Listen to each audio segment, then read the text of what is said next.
What's up everyone, Duro here. Many of you have been asking me about current meta decks that I'm using. I don't know if the decks I'm using are meta, but I want to make this video short, so I prepared 3 decks for each faction, both Russian and Americans, to show you what kind of deck I'm using, how to build it, and how to use it. So let's start with the Russian faction. So first deck I would like to present to you, and which I think is quite hilarious in the current settings, is the mechanized motorized. Mechanized motorized is very good, or I would say decent, all-arounder. Why? Because you have extremely strong infantry, very good recon, quite okay tanks, and very strong IFVs and BMPs. You have excellent support and logistics, and you have quite satisfactory helicopter and air tap. You don't have any drones, but you can rely on your teammates, and honestly, as a Russian faction, you don't really rely on drones after all. So let's go section by section. In the recon, we have Sanity, usual ones. Then we have Specnaz crew with RPG-28 and Verba, the mixed loadout. I'm using the mixed loadout since every vehicle acts as an infinite supply point right at this moment.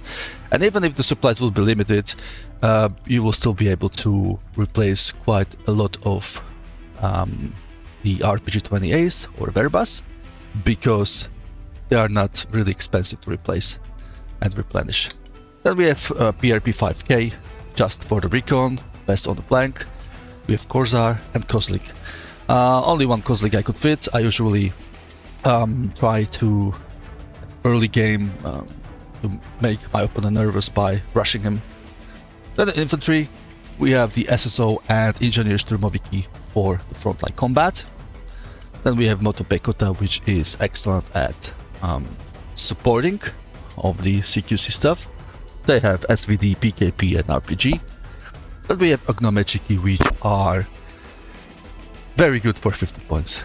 They've been nerfed in PTE, now in live they're back, and with the incendiary launchers, they are able to deal so much damage, it's hilarious for 50 points.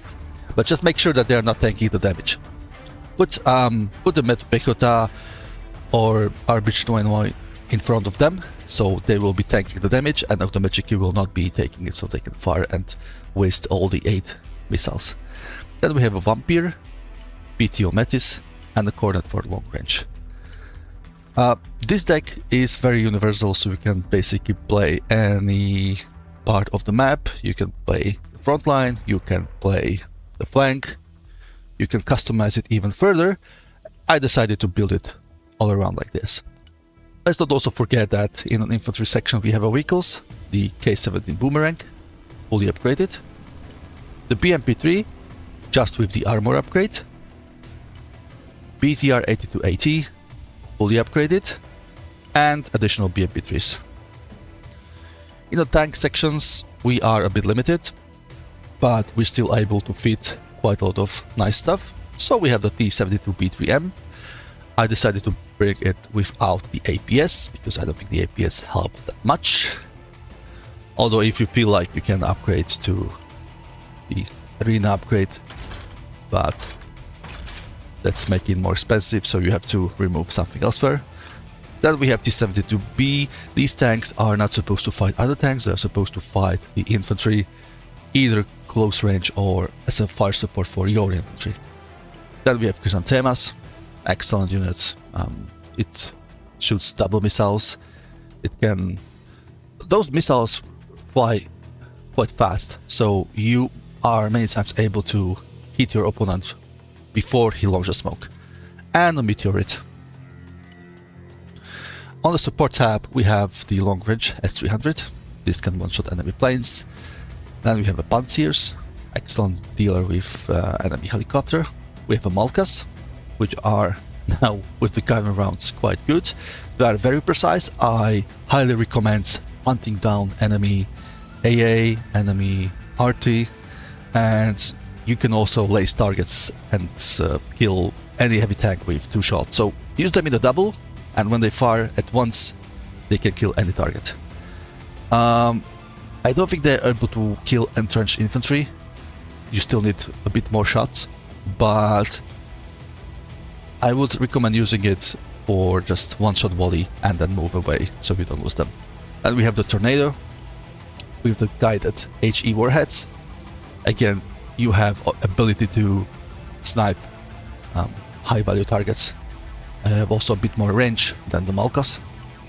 Then we have Grad, which are these quite cheap for what they can do. Their purpose is basically harass the enemy, kill the close supply dumps. It's basically firing. How do you say that when you just spraying? Spray and pray. Yeah, spraying and praying. You can hit so many targets just by covering larger area. Then we have a Devas for smoke and Urals for supply and infantry transport. Additionally, you have option to take Tulpans. Tulpans are excellent with their aim time, only 6 to 8 seconds, and 4 guided rounds. But you will have to either get rid of mortars or your grads or tornado, and you will still need to remove something else because each of them costs 140, and you need at least 2 of them to make them effective. But they're really good, give them a chance. I'm thinking about adding them myself, but I still haven't decided what to replace. This deck as it is fine. If you're planning to play a bit more close combat, maybe bring Tulpans. They are reacting very quickly. Then on the helicopter side we have the Mi-28 Ochotnik with Attakas, dealing with enemy armor. We have Phantoms with R60s. These are able to one-shot little birds and those Kiowas that have no armor. And an Mi-24K just for the recon purposes. On the air we have the Su-24 and 2. With this loadout you can kill any enemy tank. Just make sure you will hit it properly.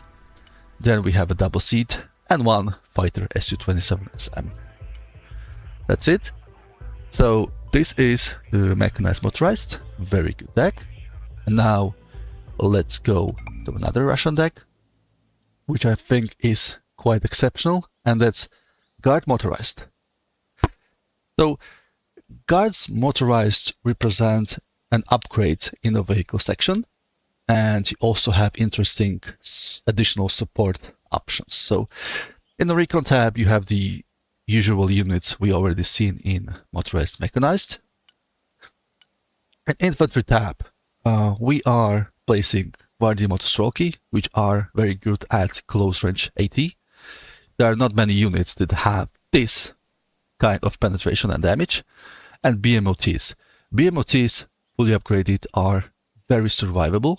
Even though they only have a cord HMG, they can transport your unit safety. They have 2 smokes, they have resupply options, so they're excellent. Then we have Motopechota, Szturmowiki. Szturmowiki have the B-15 Kurganets. I mean, not Szturmowiki, B-15 Kurganets can be attached to any unit, but they're attached in this deck. Fully upgraded B-15 Kurganets can kill any enemy IFVs.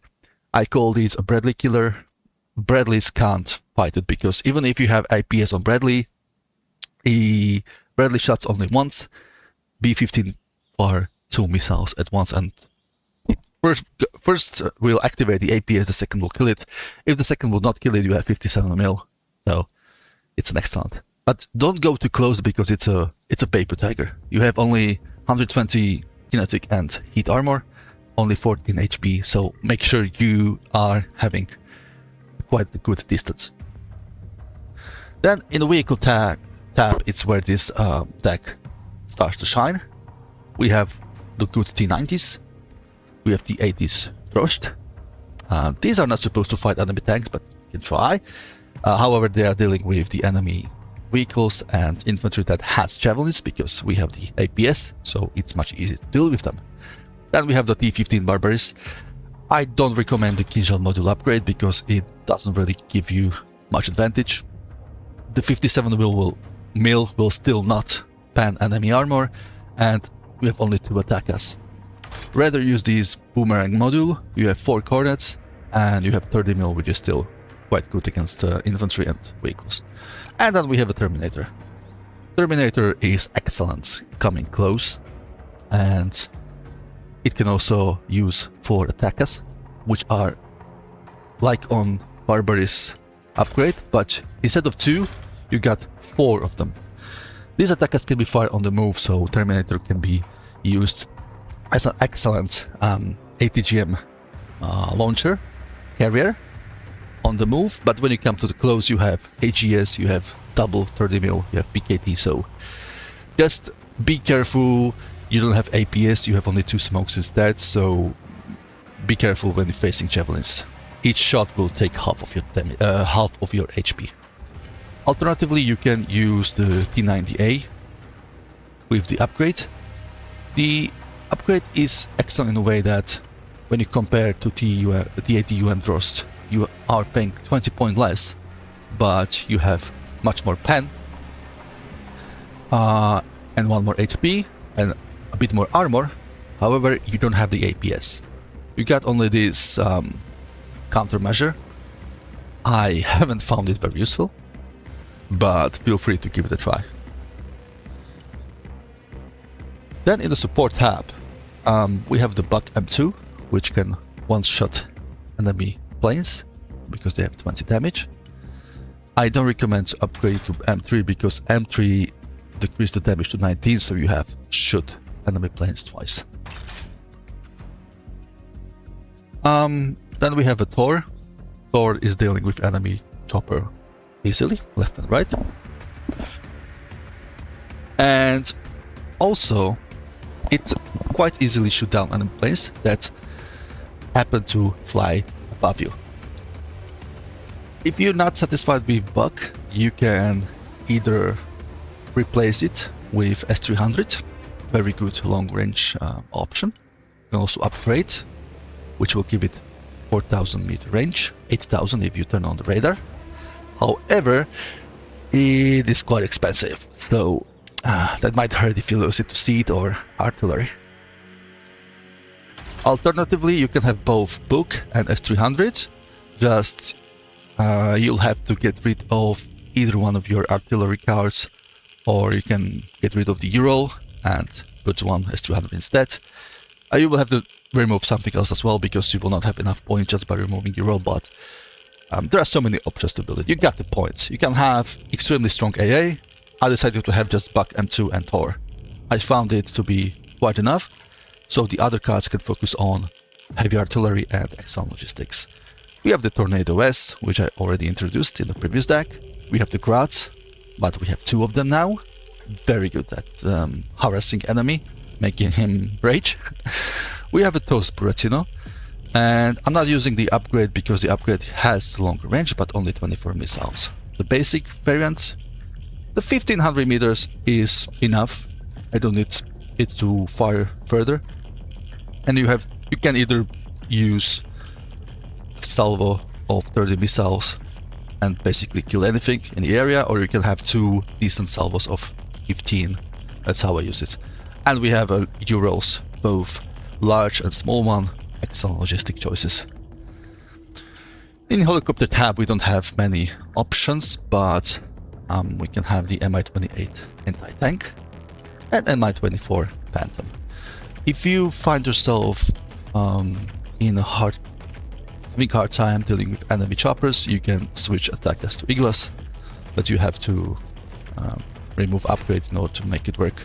So this way you will have much more entire capabilities, but I found the Phantom just enough for this purpose.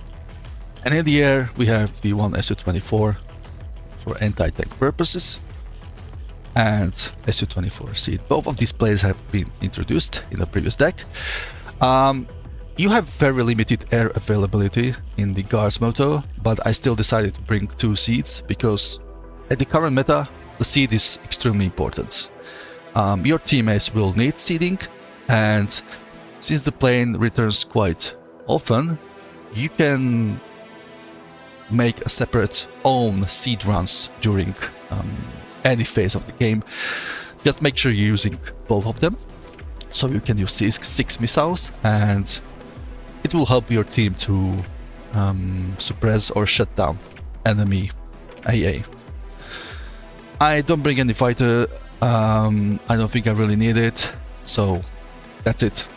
With Guards Moto you have extremely strong ground presence, but still a lot of options to eliminate your enemy from a long distance.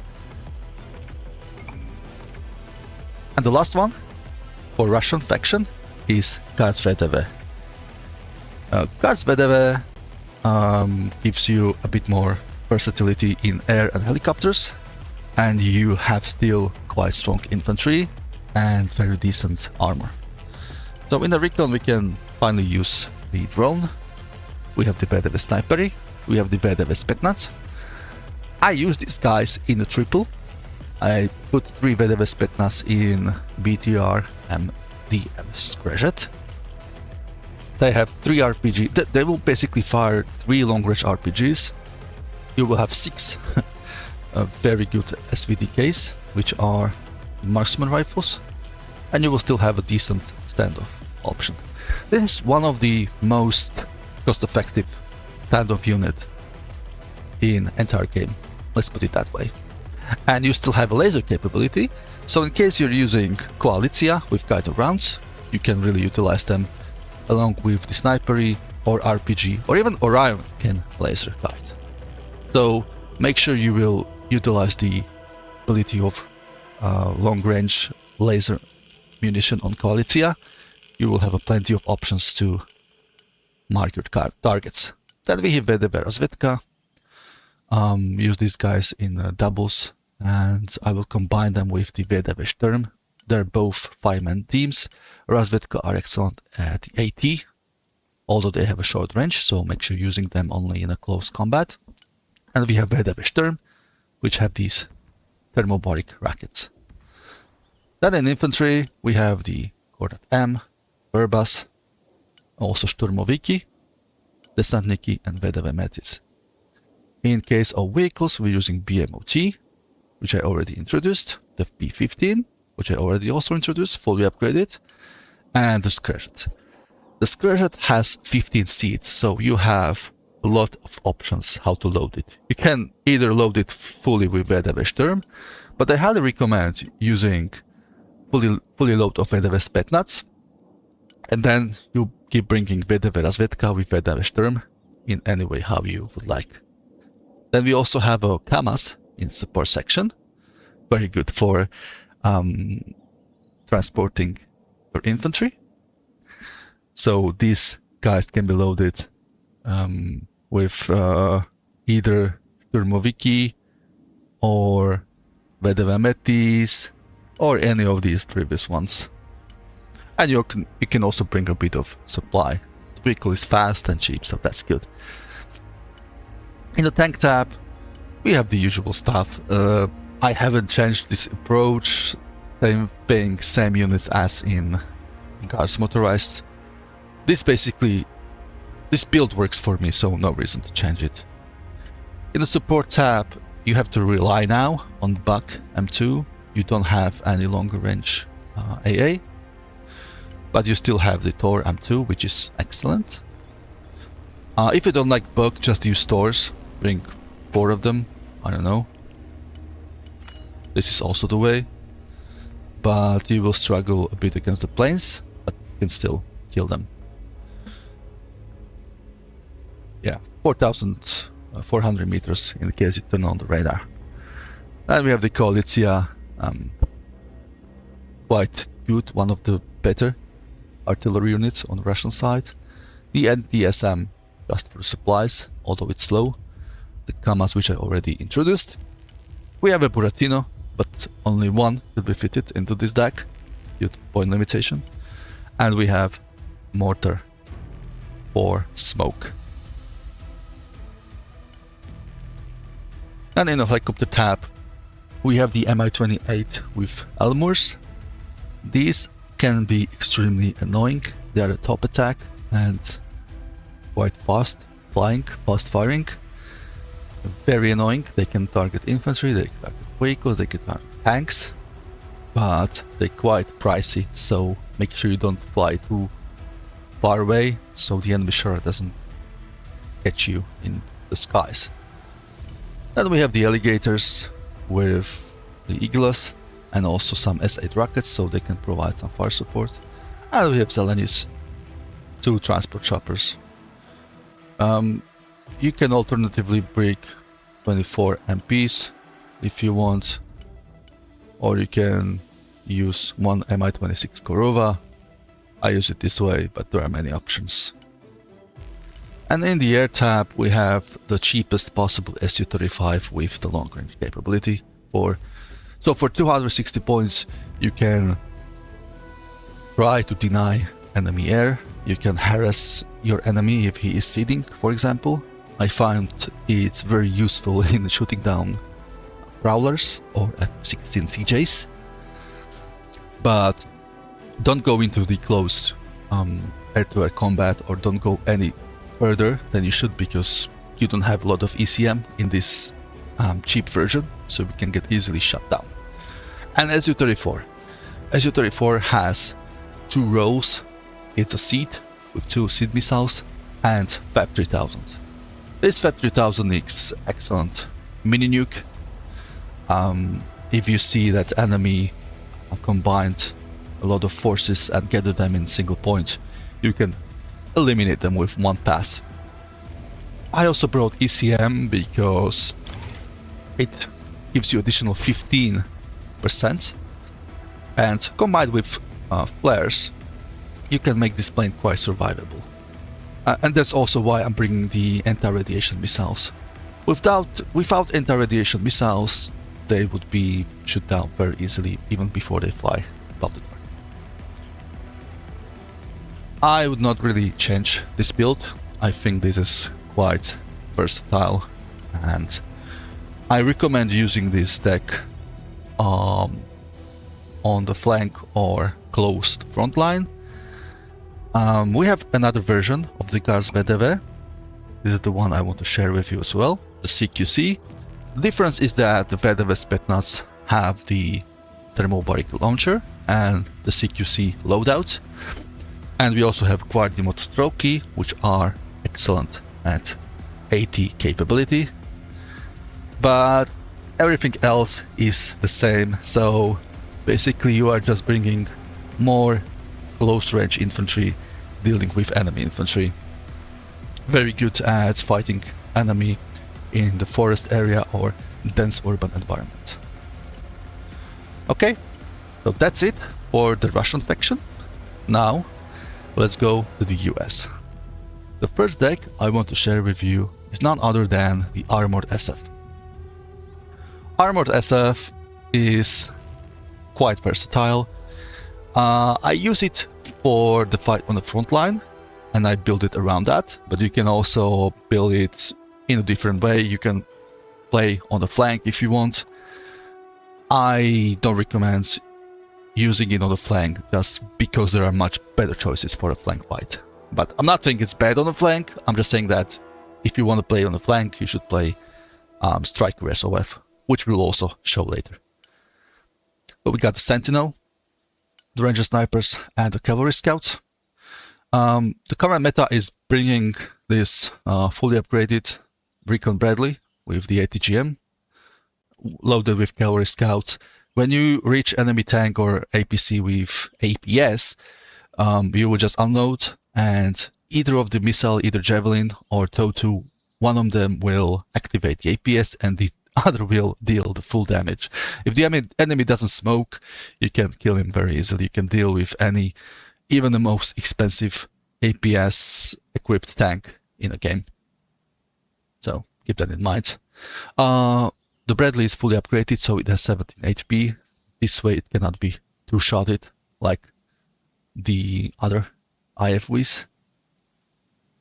Then we have the STT with the Stingers. And we have the Rangers RRC. These guys are a standoff variant. I recommend using them in a double. And basically, you can use the RSO early game, so you get early thanks to the high speed everywhere you want. You usually will, unless the enemy opens with helicopters, then it's a different story. And either load them into the, I mean, not early game, but then later, either load them in a Warpick or AMPV. Use them in the double because they have quite good damage on mid to long range. They also have the MAWEs, which are excellent AT weapons, but they have only 4 charges. So use them, that's why you should use them in the double, because this way they will deal with enemy vehicles and tanks very quickly. But you have to keep APC or IFV or any supplies close to them so they can reload those AT weapons. And then we have a green Bear's Flash. Thanks to the flash and also close range weapons, mainly the shotguns, they can deal a lot of damage to the enemy infantry. They will not be able to deal with any armor, so that's why I recommend bringing them with Rangers, the standoff. They have the quite good standoff weapons and Air AWS, which is okay AT weapon. They together take 13 seats, which means you can't put them together in any of the vehicles, but you can take them together in a Silent Hawk, because Silent Hawk has 14 seats. So put the Rangers and Green Bear's Flash into Silent Hawk, unload them and go fight. They will be doing fine. And then in the infantry tab we have the Javelins, Ranger Moss. Then we have Delta Force and Mechanized Engineers. These two are for the close combat purposes.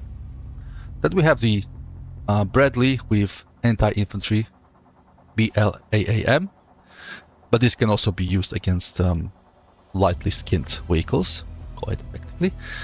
I haven't bought the APS, so make sure that you don't go very close. You basically unload engineers or any other 6-man infantry. You can also use them with Rangers RRC or STT if you want. And this Bradley will stand back and provide fire support. Then we have the Ranger standoff, which I already introduced. If you use them in double, they can beat any unit in the mid-range. I don't recommend using the CQC because the purpose of CQC unit is to eliminate enemy infantry, and these Ranger CQC get beaten by any other CQC unit most of the time. Not always, but most of the time. So I find them not very useful, let's put it that way. And since they have only this low with short range and no penetration almost, they will not be able to deal with any enemy vehicle. So I highly recommend using the standoff and giving them space between you and the enemy. They will deal, if they get the time, they will deal with the enemy in this variant quite quickly.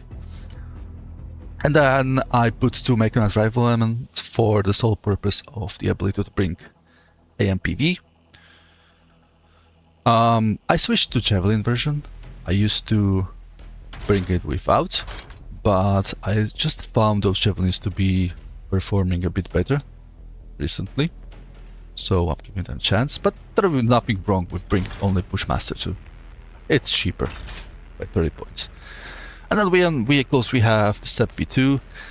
I decided to bring it instead of SEP V3 because SEP V3 has a bit more armor on the front, but it has 2 hit points less. I can upgrade to have the same amount of hit points, but I will get only slightly higher penetration and a bit more damage against the infantry, which I don't really need. Is that necessary? You're paying 315 points and you will basically die the same easy way to enemy airplanes as you would for 280 points. So step V2 is something I'm satisfied with. I don't plan to change it, but in case you won't bring step V3. I don't recommend using the APS, it's making the tank too expensive and it will not help you against many weapons that are killing the tanks are actually ignoring APS, like enemy tanks, the gun on the enemy tanks, or enemy planes. They don't care if you have APS or not. Then we have M1A2 Abrams for the sole purpose of the spam. You can upgrade it to have additional HP and additional M2 brawling, but I don't think it's really worth it. And then we have the M901, the spammable 8GM. It can be surprisingly good. We use them in the doubles and the Soul Breacher. But keep in mind you have to micro this quite a lot. So if you struggle with micro, maybe remove the Assault Breacher and bring one more tank. On the support tab we have 2 Patriots, 2 Shorets, the Paladins, which have, for this price, quite effective damage and range. And each of them has 6 guided rounds. Then we have a Smoke Mortar and a small vehicle for supplies. If you don't want the Paladin, you can use either of these GMLRSs. You can also go for the ballistics, but you don't have many points in this combination, so I recommend keeping it simple. In the helicopter tab we have a Comanches, excellent for flanking and doing a deep recon while remaining silent and stealthy. Just make sure you turn the weapons off or put it on hold fire so it doesn't reveal itself. Then we have a Killer X. Killer X very good at dealing with enemy choppers, especially in the opening. However, you're still quite survivable, but you want to use all 3 of them or 4 if you have points, because you will still survive one hit from Igla, but if the R60 hit you, you will most likely go down on the first shot. Then we have a Dabs and SOAR. In the air, we keep it simple. F-35 with 1 KDAM and 1 harm, and 2 Nighthawks. Alternatively, if you want, and it's quite a meta, you can go for a nuke and 1 F-35. You just have to remove something and you can go like this. There's nothing wrong with that. Not much change, even though it's a quite significant decision to go with the nuke or not, but I think it's still viable. Another deck I want to share with you is Striker SF. This is the best deck on the flank. There is no question. Basically, what do you have? You have the perfect recon capabilities. You have the annoying STTs, which cannot be detected just by sending helicopter because they will shoot it down. You have the Striker RVs with scouts. These guys are stealthy, they have perfect recon and javelin. You have Rangers RRC in the standoff variant, super annoying again. And then in an infantry section you have Delta Force and Combat Engineers for the CQC purposes, really hard to deal with. You have Troopers, use them in double and keep some War Pig or Dragon Trophy parked nearby for the infinite supply of the javelins. They have only 2 javelins, but you can make them 1000 if you keep the parked, the APC that has this resupply capability. Yeah. Then we have the Rangers, which I already introduced, Ranger Mows and Rangers Javelins. Alternatively, you can also bring Mark 47 grenade launcher, but I haven't found it very useful. I know other players are using it, I personally haven't found it very useful. So You have excellent standoff capability. You can also use these Dragon trophies with the APS to charge the enemy. You bring 4 of them. 2 will be loaded with combat engineers, 2 will be loaded with rangers, because they are also 9-man squad. And you can charge the enemy positions with smoke. You can bomb it before and support it with Booker or Striker MGS. There is just perfect synergy in this deck combination between the units. That's why it's so powerful. Bookers are a bit weaker now, but I found them still quite useful. Striker MGS not really. I'm thinking about replacing them with additional Booker or the ATGM, but I don't know. I'm still quite on the fence. They die too quickly, they don't deal much of the damage, but they can still be pain in the ass. So use them in the doubles and you might have a success. Alone they will not do much, so maybe switch them for the Booker instead. And you still have 50 points for good.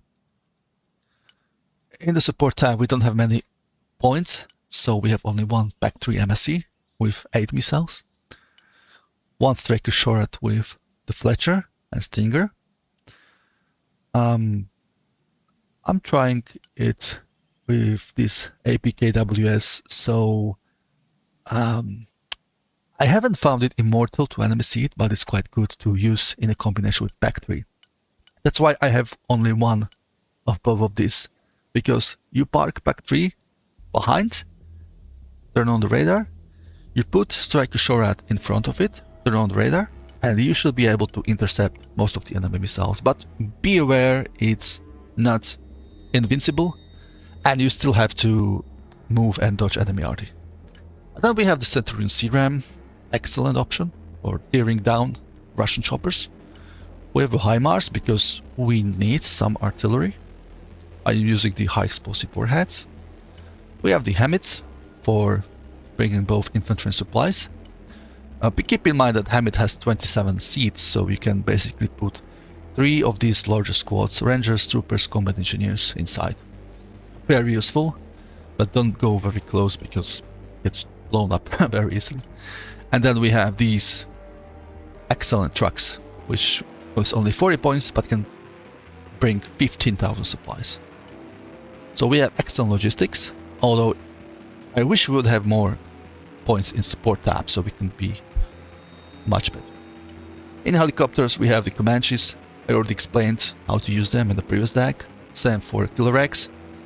And basically Dab and SOAR are the same as well. I have only one Dab because I didn't have enough points. We can get rid of SOAR, bring additional Dab, and maybe something else, I don't know. We can give it upgrades. Instead of Dagger Missile we will fire AT, but then we don't have that many. Now let's keep it simple. Let's keep it with the daggers only. Great fire support, also survivable because of the high ECM, but it doesn't have a lot of armor and HP, and it can bring 8 men. And in the air we have the B2 Spirit. Nuke is the meta, unfortunately.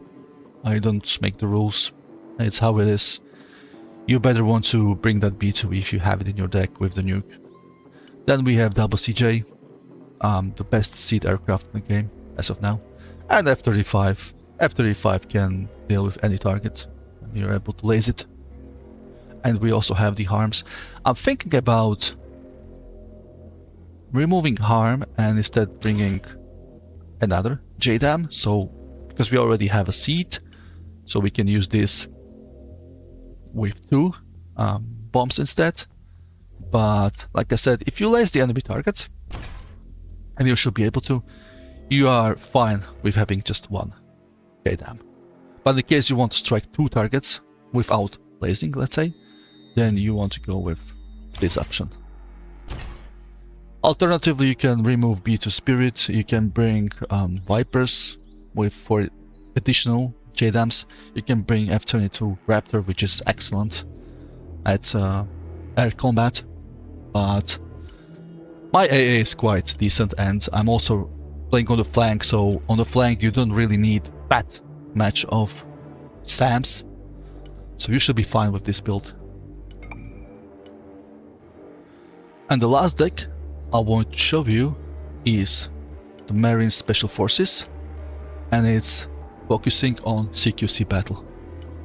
So we got an excellent infantry, and this deck is built around infantry and ability to support that infantry. You want to deliver your infantry quickly, you want to resupply your infantry constantly, and you want to have both anti-infantry, excellent anti-infantry and anti-tank capabilities. And that's what this deck is built around. We have the Sentinels, Snipers, we have the Rangers RRC, but in a close quarter variant. We have the Pararescue, which have the shotguns and flashbangs. We have a Force Recon in a standoff version, and Grid Barrett's Flash, which I already introduced before. Then in an infantry we have Marine Raider CQC, Delta Force, Assault Mass MO, Marines, Rangers, and Ranger MOs. Now, we also have quite interesting choice of ACV 30 with Bushmaster and Armored Upgrade. We've got 6 of them in the total and 3 AAVPs. And we also have 2 MTVRs for transport of infantry, because it can transport supplies, but it has also 21 seats. Now, how do you play this deck? So, usually you want to open with Assault Mass MO and Rangers RRC. Assault Mass MO can deal with both a tank and armor and infantry. And you have RRC, which also have 80 weapons, but they have very good CQC weapons. So basically you bring Assault Mass MO, which are 8, and combine them with RRC, which are 6. Totally 14. This is exactly the number of seats the ACV-30 has. And since the ACV-30 has 14 seats, you can use a lot of different variations on how to combine infantry forces. You can either bring Delta Force or Marine Raiders alone in the ACV. You can put Rangers, standoff Rangers, and Green Barrett's Flash in the ACV, because they in total are 13. This will give you great anti-tank and anti-infantry capabilities. Or you can bring double Rangers RRC, which is clean and simple. You can also decide to put Ranger MOS with Pararescue, or Ranger MOS with Rangers RRC. There are so many options, depending on if you're fighting in a forest or urban environment. You don't want this deck to be in the open, but if you're fighting in a forest or urban environment and you are fighting enemy that has a bit more tanks and a bit more vehicles, you are combining Assault Mass MO with Rangers RRC and Rangers MOs with, for example, either Rangers RRC or Pararescue. If you're facing enemy which has a lot more infantry, you are combining the Pararescue with Assault Mass MO or Green Barrett's Flash with Rangers, or double Rangers RRC. They're always good enough. Then we have AAVP with 21 seats, which means you can bring Rangers, Green Barrett's Flash, and you still have place for additional 8-man squad, so either Assault Mass MO, or you can bring any of these. You can also put the good old Marines Assault Mass MO, which are 21 in the total, which fits perfectly. Or you can put either Marine Raider CQC with Force Recon. These two, Marine Raider CQC and Delta Force, are excellent at dealing with the enemy infantry, and Force Recon will provide some additional AT capability. Or, if we want to have Delta Force and Marine Raider CQC with strong anti-tank capability, you bring them along with Ranger MOs in AAVP. Both of these vehicles are able to resupply your infantry. And don't forget that you also have the MTVR, but this one you don't want to bring very close. Although it's fast, you can die very easily. So if you're assaulting enemy position, bring them in an AVP. If you're not assaulting and just reinforcing, bring the anti-VR along with some supplies. That's how you play this deck. You also put an A1 HC. For this price, it's the best tank in the game. And in case you need some ATGM, you have the motorized low ATM. In the support tab, you don't have much space, so I'm bringing just one pack 2 with 2 missiles, but I'm quite successful with that because it can one-shot enemy planes, just micro it properly. You have low ADs, but with Hydra. Hydra is excellent at dealing with enemy infantry. Sometimes you need to bring some additional fire support, and it can also fire on the choppers if they come very close. We have a Catfe. Unfortunately, only one you can fit due to the low points of supply. If I could, I would bring another one as well. The empty VR, which is versatile in both transporting infantry and supplies, like I said, and LAVL, which can bring quickly a small amount of the supplies, but quite enough for what you need. In helicopters, we have a lot of points, but you don't need that many options, that many helicopters, so that's why I haven't utilized it fully. You have a Comanches for the usual role. You have a Viper with Hellfire, Hydra, and also anti-radar ammunition. You have a Killer X with Stingers, great for opening. And you have SOAR helicopters for quick supply and infantry reinforcements. It can survive a lot, but be careful, because if you load it up and you lose it, then it will be a pain. And in the air, we have a nuke, F-35A, and double seed. Try keep seeding our entire game. These prowlers are good, but if you see enemy fighter, just pull back, because these guys are slow and they will most likely not survive engagement with enemy air-to-air missiles. In case of F-35, I decided to bring 2 JDAMs, because in case of dense urban environment, you're not able to lace your target, so you are bombing a bit blindly anyway, so it's better to have 2 JDAMs instead. But of course, if you feel like you can just decide, you can bring anti-radiation. Or alternatively, if you want a anti-tank capability, you can bring double J cells, but you will not be able to kill on one pass the most expensive tanks. And a nuke. Nuke is just a meta, but you have to use it smartly. Once I used the nuke and it almost cost our team a game because I used it so poorly that I dropped, but I didn't kill much and we lost the P2. And then I was struggling to hold the front line because I haven't got points which I would invest normally. So yeah, that's it. I think this is the best CQC deck currently in the game, in my opinion. You can also try to combine SF with Baltic. That can also work. But I think this is much better. Alright. If you have any questions, just write them down in the comments. If you like this kind of content, subscribe for more. I'll be providing more guides, especially when the game will be updated by significant patch end of July, hopefully. I don't personally expect much of changes. I think this guide will still be viable even after the huge patch will be dropped. I just expect that maybe the balance will be a bit better in favor of Russia. Because right now US is much stronger, but I think it's moving on a good direction. So thank you for watching and see you next time. Bye.